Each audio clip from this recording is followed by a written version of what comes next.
Good afternoon, everybody. This video is one I've been meaning to make for the last month, almost. It's taking me a while. I've been busy. I have an internship. It's pretty interesting. It's in the probation department. As I said, my choice of study was not philosophy or just anything ancient Greek or Roman related. It has been criminology and likely will always be criminology because I have in mind to get a master's in criminology somewhere in the future because I aspire to be a professor one day. Hopefully it's a lot sooner. But the thing about my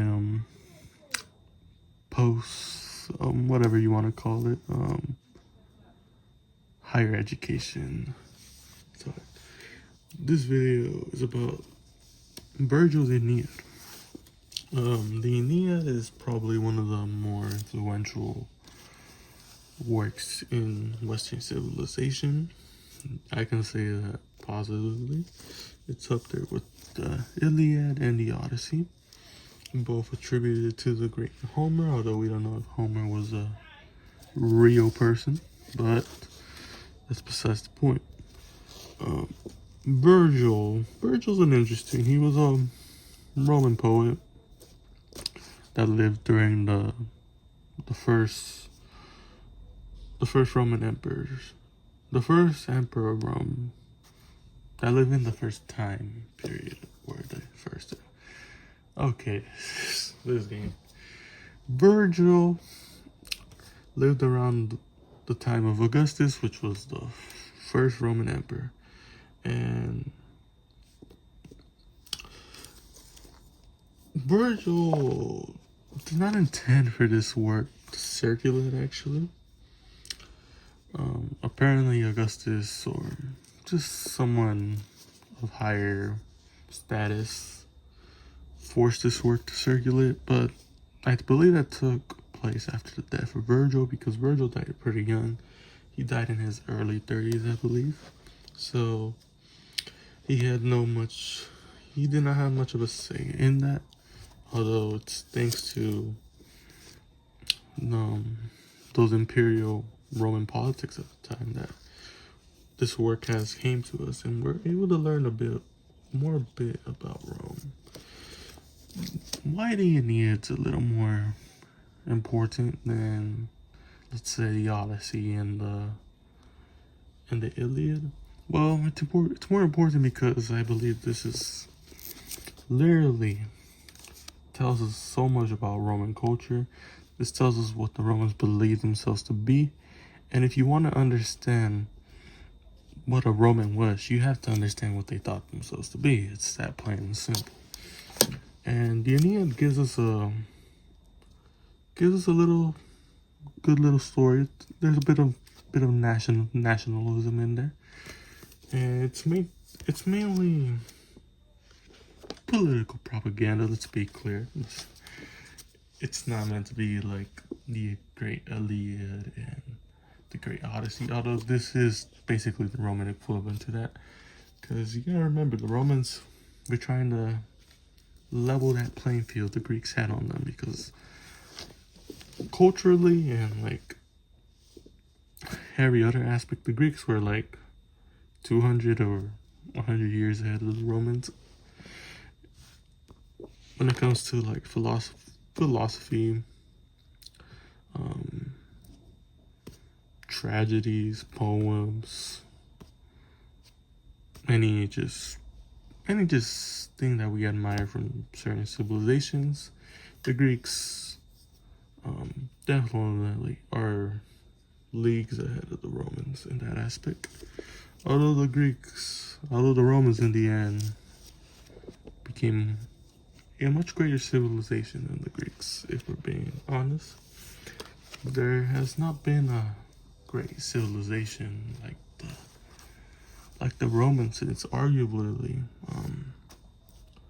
the British Empire itself, and the Soviet Union, if we're being honest too, even though actually no, let's give the Soviets some credit. They are definitely one of the greatest civilizations. We gotta say 20th century America, the United States. And those are in the modern era, when I think about them, it's probably those three. And as we get much closer, I think China is approaching that great civilization once more. You know, China historically is a great civilization. Let's not get ahead of us. Let's not downplay them. But I think they are an interesting people right now. But anyways, that's let's get that great people's talk out the way. The Aeneid begins in pretty much for the first two books, where the character Aeneas, which is book is named after, is pretty much escaping the rugged Troy that the Greeks trashed. And of course we get this the lines in this book are fucking beautiful. Let's get that fucking clear. But anyhow, so pretty much to summarize this, Aeneas escapes Troy. He wanders around for a bit, and of course these wanderings took a bit of while because he kept getting lost, or they kept coming into lands that they were not destined, quote unquote, to be in.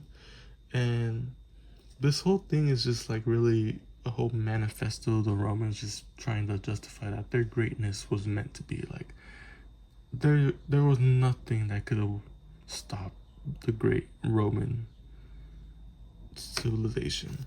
And then eventually Aeneas arrives at this part of Africa, which are the predecessors of the Carthaginians. And pretty much Virgil does here, he ties in the future conflict between the Carthaginians and the descendants of Aeneas that would eventually become Romans. And why does that start? It starts because, well, there was a bit of a love affair between the was she a Libyan? I think she was a Libyan, because Carthage is not. We'll just call her the Carthaginian queen, which was, I believe her name was Dido, and she had a major crush for Aeneas. And although it was not really a natural crush, because she was pretty much mind controlled into liking Aeneas by Aeneas's mother, which is I believe Venus, aka Aphrodite. So yes, Aeneas is of god descent, or whatever you want to call it. And why this is important? Because one, Julius Caesar and his great nephew and pretty much his adopted heir, Augustus, are both correlated to Venus, because the Julii are said to descend from Venus. So this entire thing pretty much ties it to them. Julius Caesar is mentioned, but mainly the one that is talked about here from the potential great descendants of Aeneas is obviously Augustus. Although there is like pretty much where Aeneas goes in the underworld with to meet his father, and they discuss the great descendants that would emerge from them. We get all sorts of characters mentioned. We get Julius Caesar, Octavian, aka Augustus. We get Fabius Maximus. We get the two Scipios, and so on and so on. There's so many great Romans. And oh yes, back to the Dido and Aeneas forced love relationship. So pretty much Aeneas is gonna leave, and Dido finds out about this. She freaks out, and pretty much it creates conflict between them, and Aeneas leaves anyways because he's following his destiny. And the Carthaginian Queen Dido ends up killing herself out of love, pretty much. And this that's pretty much how it ends. Really, it pretty much ends.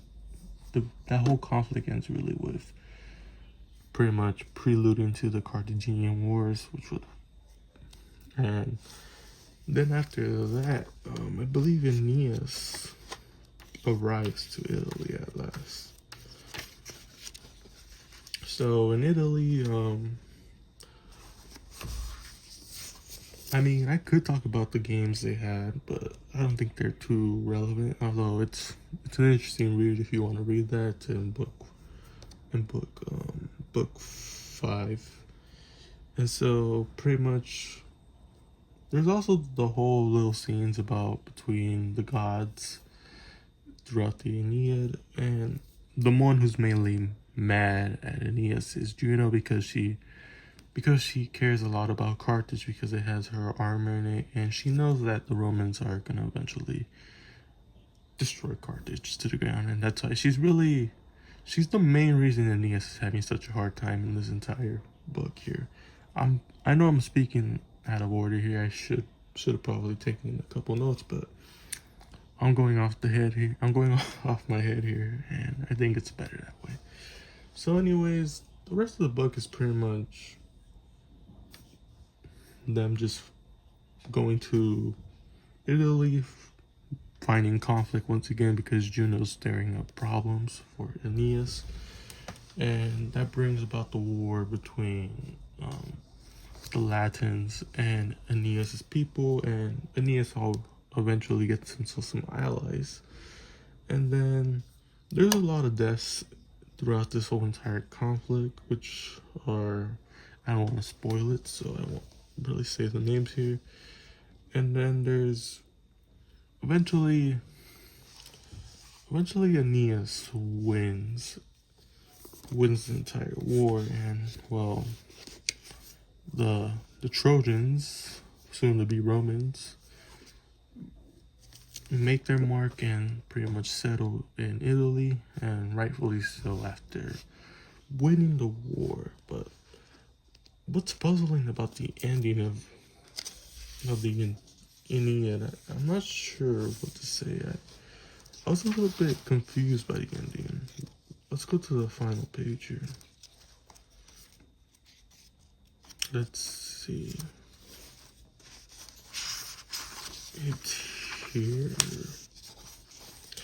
Fierce under arms, Aeneas looked to and fro and towered, and stayed his hand upon the sword hilt. Moment by moment now, what Turnus said began to bring him around from indecision. Then to his glance appeared the accursed sword belt surmounting Turnus' shoulder. Shining with his familiar studs, the strap young Pallas wore when Turnus wounded him and left him dead upon the field. Now Turnus bore that enemy token on his shoulder, enemy still, for when the sight came home to him, Aeneas raged at the relic of his anguish, worn by this man as a trophy. Blazing up and terrible in his anger, he called out, "You and your plunder tore from one of mine. Shall I be robbed of you? This wound will come from Pallas. Pallas makes this offering, and from your criminal blood exacts its due." He sank his blade in fury in Turnus' chest. Then all the body slackened in death chill, and with a groan for indignity, his spirit fled into the gloom below. So those are the final lines of the Aeneid. So is it really an ending? No, not really. As we can imagine, we are aware that Virgil did not want this to circulate, and the reasons are probably that this was not really the end of the Aeneid. There were likely to be more books, because we did not. I know I said that it ends with Aeneas' victory and him. Obviously, he would get a hold of Italy and settle there, and then form Alba Longa, and then from all that comes Rome with the births of Romulus and Remus, and then Rome develops over the from the 8th century all the way to the time of Julius Caesar, where eventually it becomes an empire in the 1st century AD. And what's so interesting about this ending is really that it just feels like there's something missing, like I said before. And it's just not a good ending, to be honest. It's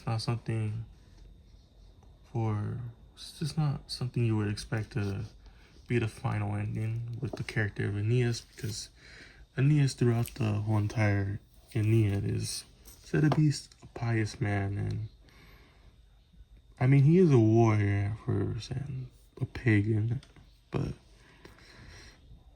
I don't know, it's just something that I do not see that really was good for his character at the end. But we gotta keep in mind this is a work of nationalism for Rome at this point. And overall, the Aeneid is a wonderful work. I recommend anybody to read this work. And if you enjoyed this video, make sure to check the next one. Peace out.